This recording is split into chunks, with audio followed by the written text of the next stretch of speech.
Bienvenue au programme vidéo de l'EBVP.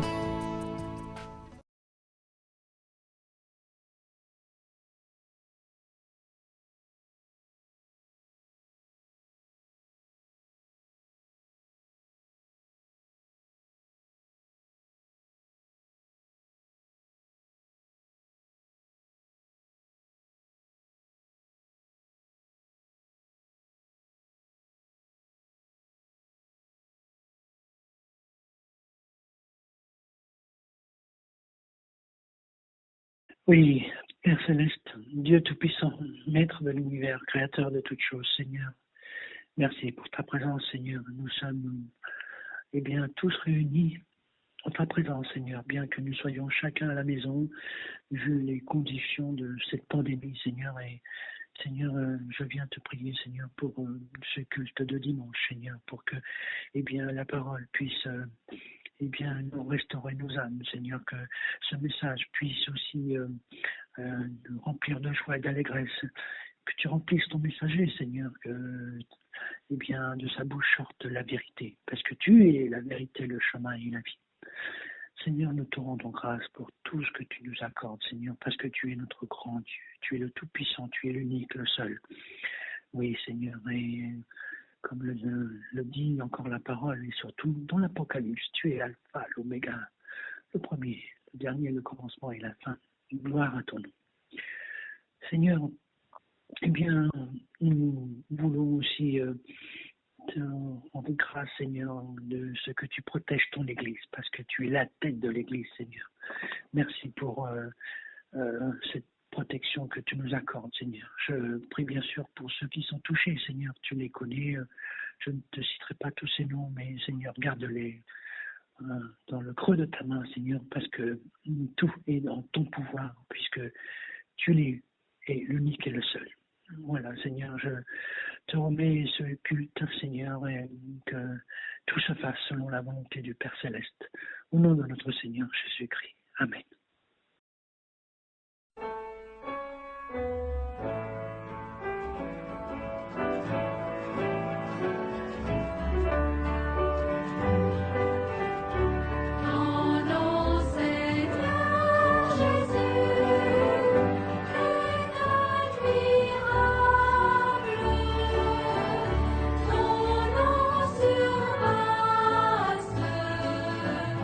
Tout autre nom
Sauveur me garde, jamais ne me laisse seul. Non, jamais tout seul. Non, jamais tout seul. Jésus, mon sauveur, me garde. Je ne suis jamais tout seul.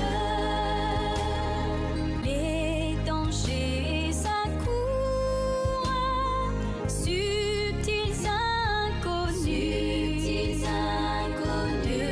près qui m'entourent, plus près est Jésus, qui dans le voyage me redit c'est moi, ne crains rien, courage, je suis toujours avec toi. Non, jamais tout seul. Non, jamais tout seul. Jésus, mon sauveur, me garde. Jamais ne me laisse seul. Non, jamais tout seul. Non, jamais tout seul. Jésus, mon sauveur, me garde. Je ne suis jamais tout seul.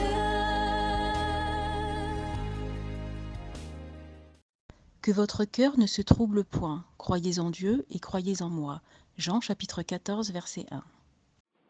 Psaume 119, verset 20 et Psaume 42, verset 2. Mon âme est brisée par le désir qui toujours la porte vers tes lois. Comme une biche soupire après des courants d'eau, ainsi mon âme soupire après toi, ô Dieu. Genèse 39, 21. L'Éternel fut avec Joseph, et il étendit sur lui sa bonté. Il le mit en faveur aux yeux du chef de la prison. Le Seigneur m'a mis à cœur cette semaine d'aller voir les personnages bibliques emprisonnés ou confinés. Et en regardant Joseph, je me suis dit que en fait, il avait mis en pratique la parole de Dieu et ça lui avait coûté très cher puisqu'il a été jeté en prison. Mais dans cette prison, le Seigneur était avec lui et il l'a béni dans tout ce qu'il entreprenait. Il a été aussi une bénédiction pour les autres. Nous savons que cet emprisonnement pour Joseph l'a conduit à la gloire terrestre puisqu'il est devenu le premier ministre de l'Égypte. Nous-mêmes, nous sommes confinés, c'est moins grave que la prison, mais le Seigneur veut nous parler, il veut parler à nos cœurs. Et je pense qu'il faut vraiment qu'on l'écoute, qu'on le laisse travailler en nous. Et ce confinement contribue, comme nos épreuves, lorsque nous sommes libres, entre guillemets, à nous préparer à la gloire, mais cette gloire céleste vers laquelle le Seigneur nous conduit. Donc, il ne faut pas qu'on se rebelle, il faut vraiment qu'on accepte et qu'on laisse le Seigneur agir dans nos cœurs, et tout cela contribuera à sa gloire. Voilà la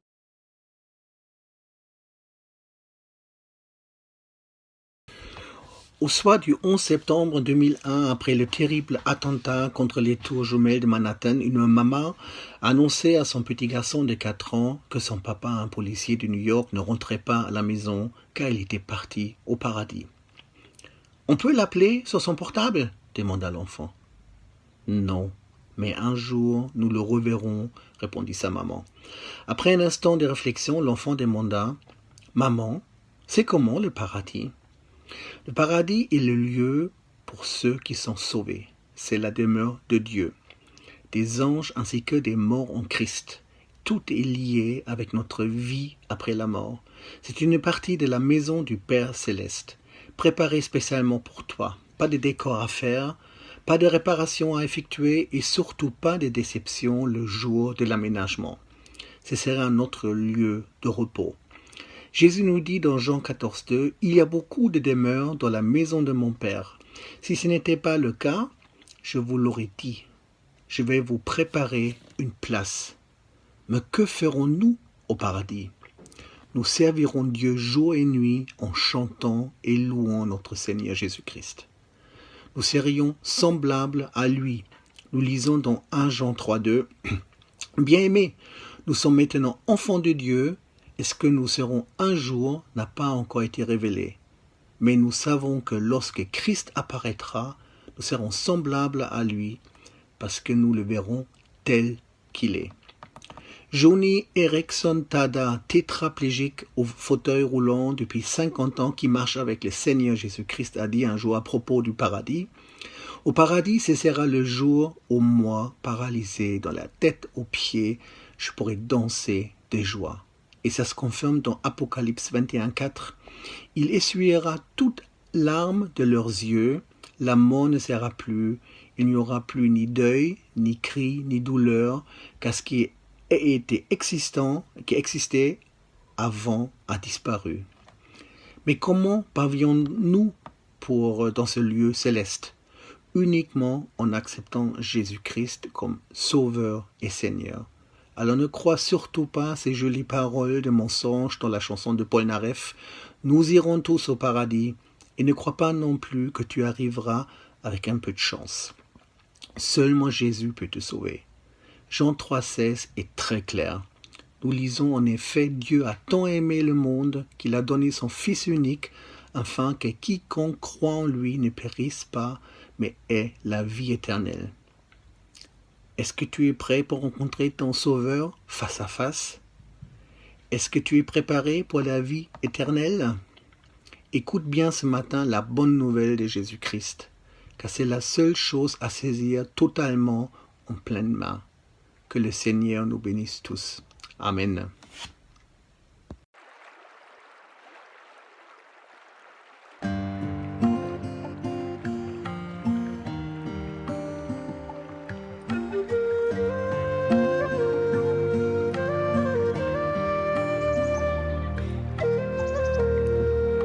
Sois en paix mon âme et ne crains pas l'ouragan qui peut surgir demain.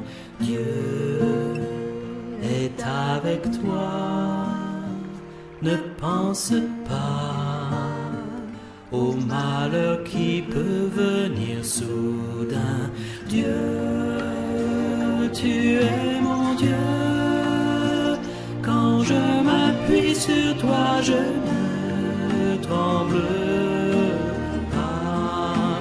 Seigneur mon rocher, apprends-moi à me reposer sur toi et sur toi seul.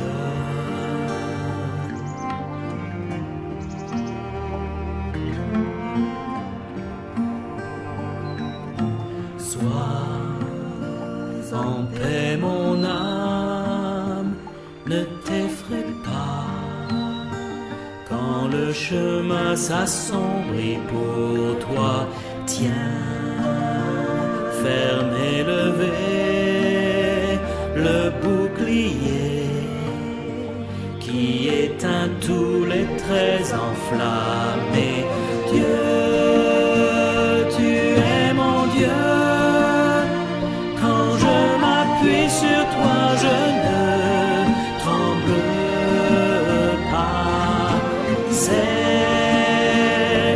mon rocher, apprends-moi à me reposer sur toi et sur toi seul.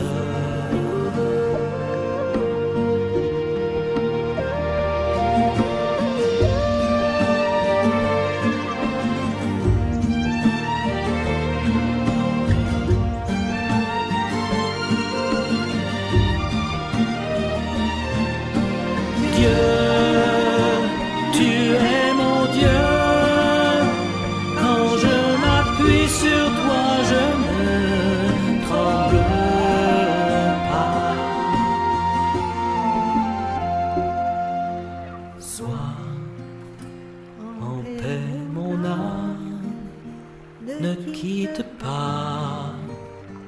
la vérité qui est en Jésus. Attends-toi, Dieu, et renaîtra l'espoir que tu avais perdu. Dieu, tu es mon Dieu.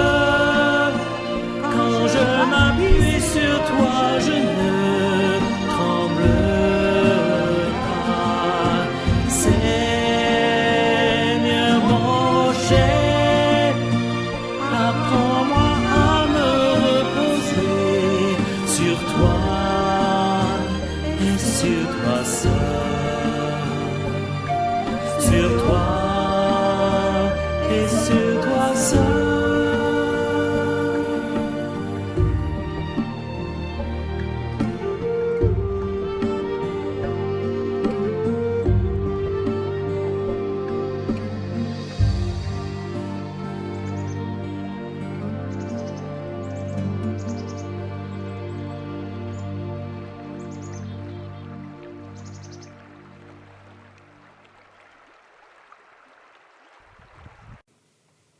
Cécilia voulait remercier le Seigneur en notre présence en donnant des nouvelles de son fils.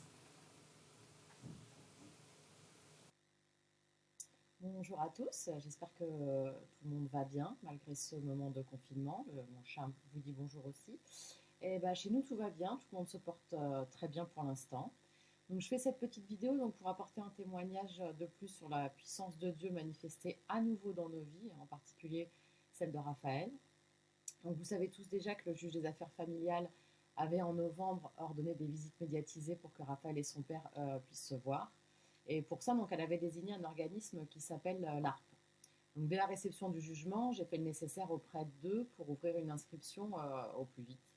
Donc il m'avait dit qu'il y avait quand même un délai d'attente, mais après lecture du jugement et devant mon insistance, il nous avait assuré que notre dossier passerait en priorité, car parce qu'on a une date butoir qui correspond à la prochaine audience en avril. Mais donc du coup, jusqu'à ce jour, on n'a eu aucun rendez-vous, malgré les demandes répétées et légitimes du père. Il ne nous donne aucun créneau, et là, c'est complètement verrouillé. Donc il y a une des psychologues en fait en charge de la mesure d'investigation judiciaire qui a été demandée par le juge, qui m'a appelé hier en m'informant qu'elles ont enfin réussi à s'entretenir avec le père.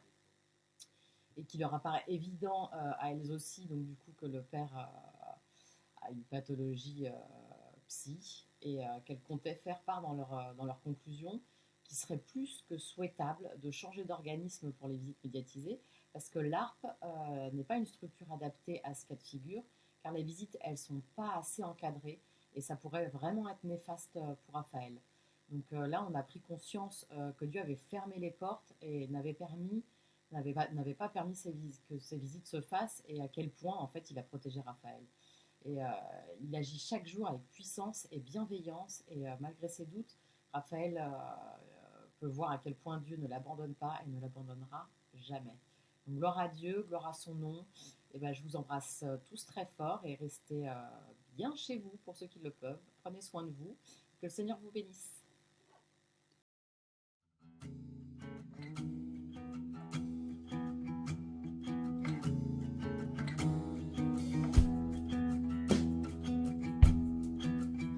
Mon Dieu est si bon, il prend bien soin de moi. Ce Dieu si fidèle, sais-tu qu'il pense à toi? Il voudrait t'aider dans tes difficultés, mais il faut que tu viennes à lui tel que tu es. Dieu sait si bien ce qui te semble lourd, qui te fait mal, te trouble chaque jour. Il connaît tes besoins, ta peur du lendemain. Avec mon Dieu, tu sais tout ira bien. Oh, Il vit à jamais. C'est un Dieu tout-puissant. Il te répondra. Viens à lui simplement. Quand tout semble noir, triste et désespéré, sais-tu que là-haut tu n'es pas oublié? Non, Dieu sait si bien ce qui te semble lourd, qui te fait mal, te trouble chaque jour. Il connaît tes besoins, ta peur du lendemain. Oh, avec mon Dieu, tu sais tout ira bien.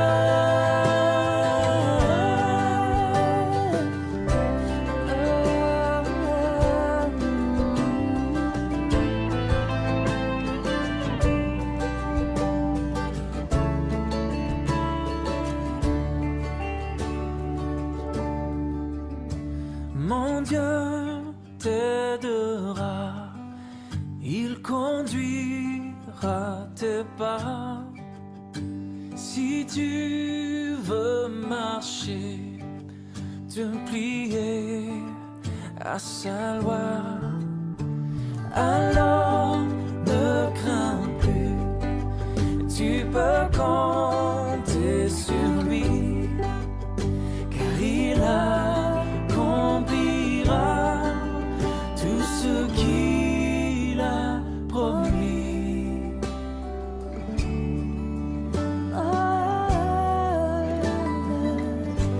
Mon Dieu est si bon.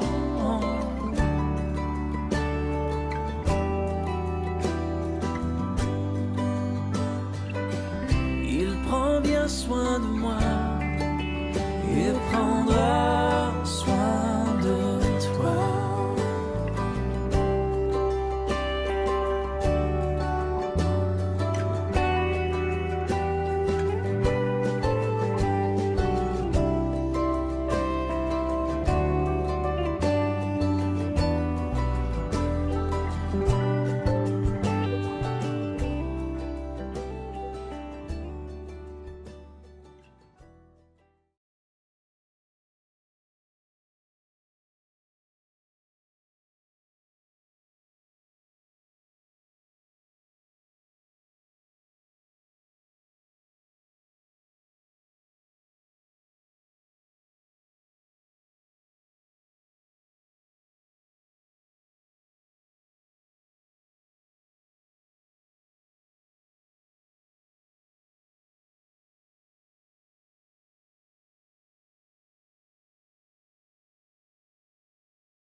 Bonjour chers frères et sœurs. Bonjour. La parole de Dieu nous dit dans Colossiens chapitre 1 verset 12 « Rendez grâce au Père qui vous a rendu capable d'avoir part à l'héritage des saints dans la lumière. Il nous a délivrés de la puissance des ténèbres et nous a transportés dans le royaume de son Fils bien-aimé, en qui nous avons la rédemption, le pardon des péchés. Amen. Amen. Nous allons chanter avec vous le cantique « Combien est grand l'amour du Père ».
Pour ce deuxième culte en confinement, j'aimerais vous lire dans le psaume 46.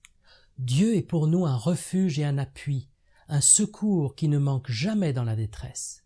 C'est pourquoi nous sommes sans crainte quand la terre est bouleversée et que les montagnes chancellent au cœur des mers. Quand les flots de la mer mugissent, écume se soulève jusqu'à faire trembler les montagnes. Il est un fleuve dont les courants réjouissent la cité de Dieu, le sanctuaire des demeures du Très-Haut. Dieu est au milieu d'elle. Elle n'est point ébranlée. Dieu la secourt à l'aube du matin. Des nations s'agitent, des royaumes s'ébranlent. Il fait entendre sa voix. La terre se fond d'épouvante. L'Éternel des armées est avec nous. Le Dieu de Jacob est pour nous une haute retraite. Venez, contemplez les œuvres de l'Éternel, les ravages qu'il a opérés sur la terre. C'est lui qui a fait cesser les combats jusqu'au bout de la terre. Il a brisé l'arc, il a rompu la lance, il a consumé par le feu les chars de guerre. Arrêtez et reconnaissez que je suis Dieu. Je suis exalté par les nations, je m'élève sur la terre. L'Éternel des armées est avec nous. Le Dieu de Jacob est pour nous une haute retraite. Quand ce psaume est écrit il y a plus de 3000 ans, eh bien le Moyen-Orient était sans doute en proie à des bouleversements, à des guerres, probablement à cause de l'empire assyrien qui envahissait le monde. La terre était bouleversée, les montagnes s'écroulaient littéralement, tous les appuis des hommes s'effondraient. Ce qui était acquis jusque-là ne l'était plus, les nations s'agitaient, se soulevaient les unes contre les autres. Notre génération, ma génération n'a pas connu la guerre, nous venons après, Mais avec cette épidémie, nous connaissons un cataclysme mondial, une catastrophe mondiale qui peut nous faire penser à la guerre et qui nous fait réfléchir. Nous sommes bouleversés. Et au milieu de tous ces troubles, on distingue deux choses réconfortantes dans ce psaume. D'abord, un fleuve qui coule tranquillement dans la cité de Dieu. Et puis deuxièmement, la présence rassurante de Dieu dans tout le psaume. Ce qui m'a sauté aux yeux, sans doute comme vous, c'est cette parole forte de Dieu lui-même. Arrêtez et reconnaissez que je suis Dieu. Arrêtez. Oui, Dieu a arrêté notre monde fou pendant un mois. Même les guerres sont en pause. On n'entend plus parler des terroristes en ce moment, et la guerre en Syrie est mise en pause plus ou moins, parce que les terroristes aussi peuvent avoir le virus. Les dictateurs aussi peuvent avoir le virus. Tous les hommes qui avaient rejeté la Bible et la foi en Dieu pour la remplacer par le culte de l'homme moderne viennent d'être arrêtés par Dieu. Certains vont s'enfoncer encore plus peut-être dans l'incrédulité, la colère contre Dieu, mais d'autres, heureusement, reviendront à Dieu. Oui, parce qu'il y a un Créateur, un Dieu sage et intelligent qui nous a placés sur la terre. Il a interrompu notre course folle un instant pour nous rappeler qui est le juge suprême, qui est le chef. Pour la personne qui vit sans Dieu dans ce monde, eh bien, elle est comme dans une voiture avec un moteur qui s'emballe et qu'on ne peut plus contrôler et qui vous amène dans le mur. Ça me fait penser aussi au navire Titanic. La fierté du grand empire britannique à son époque, ce bateau que même Dieu ne pouvait pas couler, selon la publicité. Et le monde, encore aujourd'hui, est marqué par le naufrage du Titanic, fruit de l'arrogance et du manque de sagesse des hommes. Que faudra-t-il pour que vous reconnaissiez votre orgueil, pour que vous reconnaissiez que vous avez besoin d'un sauveur, d'un berger? Pour le croyant, il y a un réconfort immense à connaître Dieu. Il est un refuge, un appui, un secours qui ne manque jamais. Il est avec nous et il est une haute retraite. Est-ce que vous pourriez parler moins fort, s'il vous plaît? Mais regardons de plus près cette rivière qui va jusque dans le sanctuaire de Dieu. Il s'avère que Jérusalem est bâtie sur une colline et elle n'a pas de rivière qui la traverse, contrairement aux grandes capitales de l'époque comme Babylone ou Ninive, mais aussi comme aujourd'hui Paris, New York, Moscou. Alors pourquoi parler d'un fleuve ici? Eh bien, au verset suivant, on découvre que ce fleuve n'est rien d'autre que Dieu qui se trouve au milieu de son peuple. C'est une allégorie de la bénédiction de Dieu. Un fleuve, c'est l'eau de la vie. C'est la bénédiction pour l'agriculture, la nourriture, pour boire. C'est le symbole de cette grâce de Dieu qui coule sans jamais s'arrêter du haut vers le bas. Souvenez-vous des paroles de Jésus lorsqu'il était à la fête des tabernacles. Il est écrit en Jean 7, 37-39. Le dernier jour, le grand jour de la fête, Jésus, se tenant debout, s'écria « Si quelqu'un a soif, qu'il vienne à moi et qu'il boive. Celui qui croit en moi, des fleuves d'eau vive couleront de son sein, comme dit l'Écriture. Il dit cela de l'Esprit que devaient recevoir ceux qui croiraient en lui. » Cette fête des tabernacles avait une coutume à cette époque. Un prêtre allait depuis le temple puiser de l'eau en bas à la source de Siloé et la remontait pour la verser dans le bassin du temple devant le peuple. Et Jésus leur dit « Moi je vous offre une eau vive et éternelle qui coulera dans votre cœur et qui vous rassasiera. » Ce fleuve de Dieu, c'est Jésus, c'est sa vie en nous, ces fleuves d'eau vive. Dieu dit « Pourquoi travaillez-vous pour ce qui ne rassasie pas ?» Et Jésus dit « Celui qui a soif, qu'il vienne boire, et les fleuves d'eau vive couleront de son sein. » C'est-à-dire que la vie que vous recevez, la vie de Jésus, est tellement débordante qu'elle coule de votre sein vers les autres. À ce moment-là, vous n'êtes plus obnubilé par vous-même, vous n'êtes plus centré sur vous-même, vous devenez un canal de bénédiction pour les autres. L'amour de Dieu vous traverse et vous pousse à aimer votre prochain. contrairement aux personnes de ce monde, qui ont plein de ressources terrestres. Ça peut être l'argent, le pouvoir, les médias, etc. Les enfants de Dieu sont en apparence moins bien lotis. Nous n'avons pas de fiers et puissants fleuves, de l'argent et de la politique, quoique j'aimerais faire ici une parenthèse. Certaines églises et certains mouvements protestants ou évangéliques aimeraient arriver au pouvoir et à la richesse pour faire triompher leurs idées chrétiennes. Et je crois que c'est une très mauvaise idée et que ce n'est pas dans l'esprit de Jésus. Jésus qui a dit « Mon royaume n'est pas de ce monde ». Il a dit « Cherchez premièrement le royaume et la justice de Dieu. Attachez-vous aux choses d'en haut et non à celles qui sont sur la terre. Que le premier parmi vous soit le dernier et le serviteur de tous. » C'est Jésus-Christ lui-même qui établira son royaume à son retour. Ce n'est pas le rôle des églises. Or, il y a de plus en plus d'églises qui sont tombées dans cette course au gigantisme, à la mondanité, à l'argent, l'influence politique. Et je prie que ce grand arrêt mondial ramène les chrétiens, les pasteurs, les églises au pied de la croix, à revenir dans le sentier de Dieu.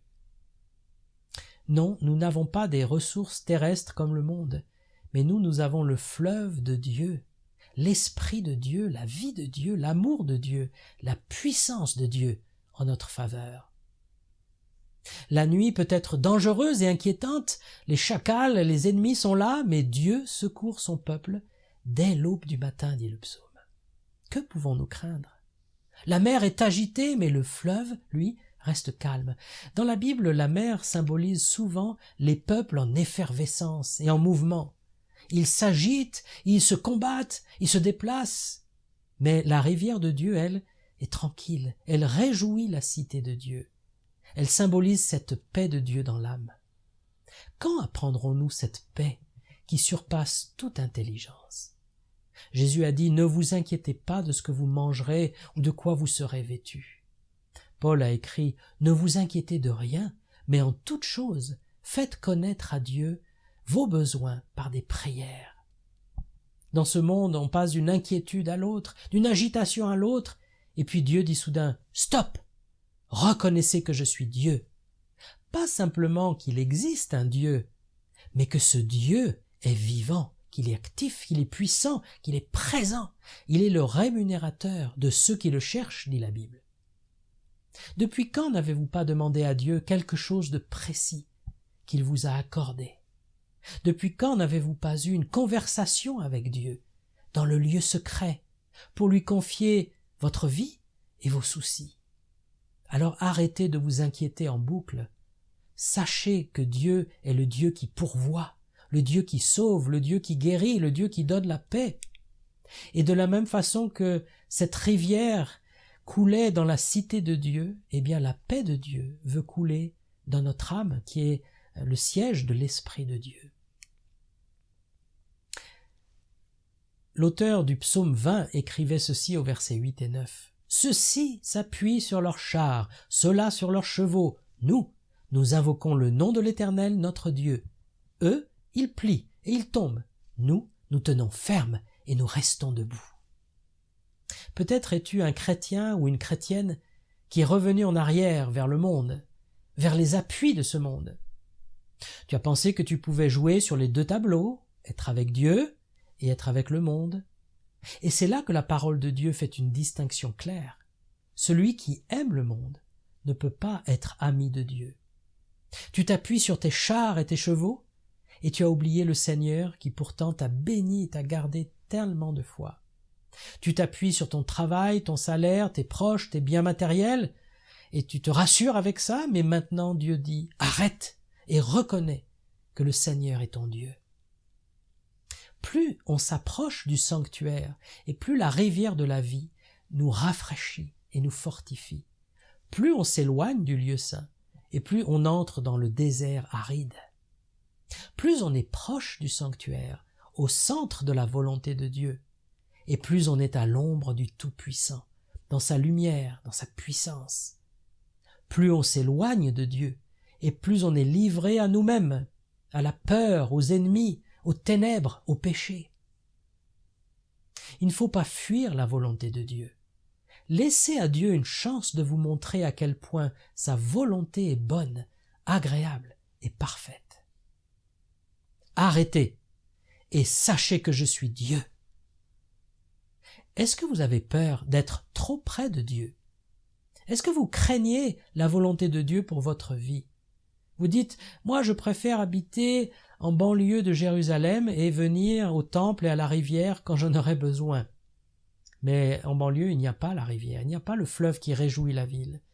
Et votre joie va s'éteindre petit à petit si vous êtes trop loin de Dieu. Trop de chrétiens vivent loin de la présence de Dieu. Alors que David, qu'est-ce qu'il écrivait dans les psaumes? Il disait, je demande à l'Éternel une chose que je désire ardemment. Je voudrais habiter toute ma vie dans la maison de l'Éternel pour contempler la magnificence de l'Éternel et pour admirer son temple. Psaume 27,4. Il voulait rester près du sanctuaire de Dieu toute sa vie. Mais pour nous aujourd'hui, où est ce sanctuaire? Eh bien, nous sommes le sanctuaire. Nous sommes le temple de Dieu, dit la Bible. Nous avons l'Esprit de Dieu en nous. Nous avons accès à la présence de Dieu à tout instant, chaque seconde, parce que Jésus a ouvert le chemin par sa mort et sa résurrection. Est-ce que nous réalisons ce privilège immense d'avoir un libre et plein accès au Dieu vivant? Oui, c'est un privilège qui nous est donné par grâce. Je pense aux jeunes de moins de 26 ans. Ils ont droit à Paris à rentrer dans tous les musées gratuitement. Gratuitement. C'est un privilège. Mais est-ce que tous l'utilisent? Moi de même, j'ai un pass gratuit pour entrer dans la présence de Dieu. Ça s'appelle le pass Hébreux 10-19. Qu'est-ce que dit ce passage de la Bible? Il dit « Nous avons, au moyen du sang de Jésus, une libre entrée dans le sanctuaire. » Chers amis et frères et sœurs, prenons ce temps pour nous approcher du Dieu vivant, pour connaître sa volonté pour notre vie, pour mettre en règle ce qui doit l'être, pour revenir à lui de tout notre cœur.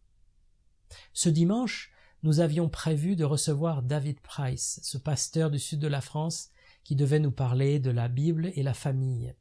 Et j'aimerais maintenant qu'on entende son témoignage, parce qu'il pourra vraiment parler au cœur de quelqu'un.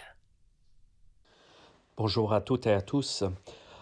Je voulais vous partager mon témoignage de comment le Seigneur a travaillé dans mon cœur et dans ma vie et comment il m'a ramené à lui. J'ai grandi dans une famille chrétienne où mon père était pasteur et nous avons grandi dans une famille chrétienne, comme beaucoup entre vous peut-être. Et j'ai eu la joie de rencontrer le Seigneur quand j'étais très jeune. Mais en grandissant, je me suis éloigné du Seigneur. Et c'était quand j'étais adolescent que je me suis vraiment écarté de Dieu.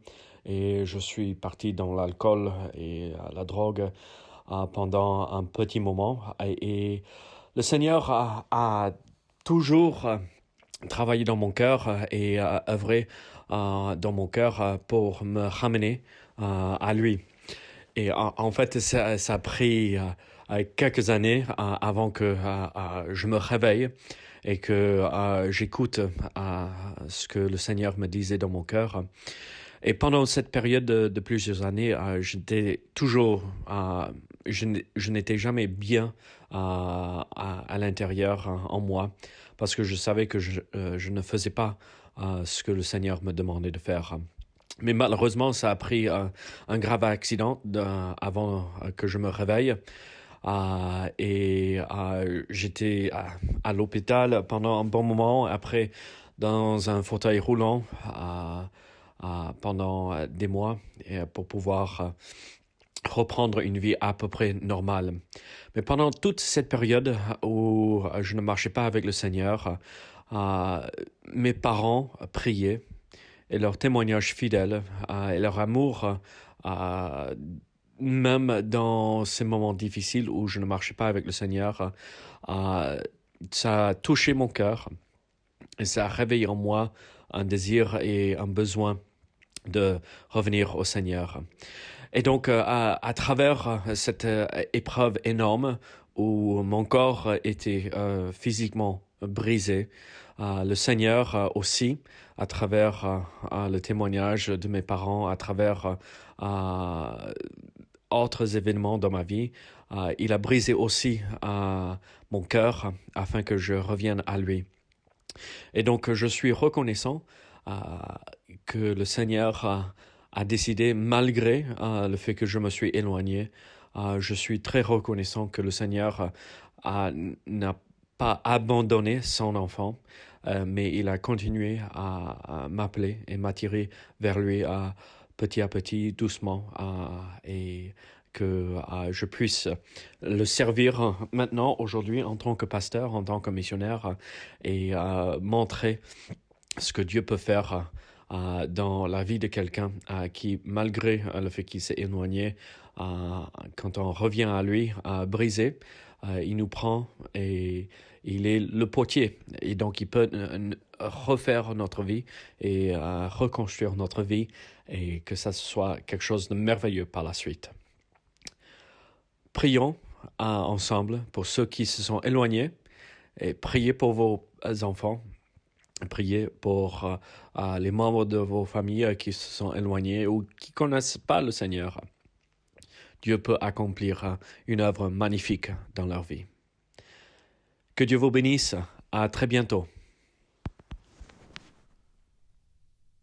Ce message est maintenant terminé et prenons le temps qui nous reste maintenant pour chanter et prier ensemble.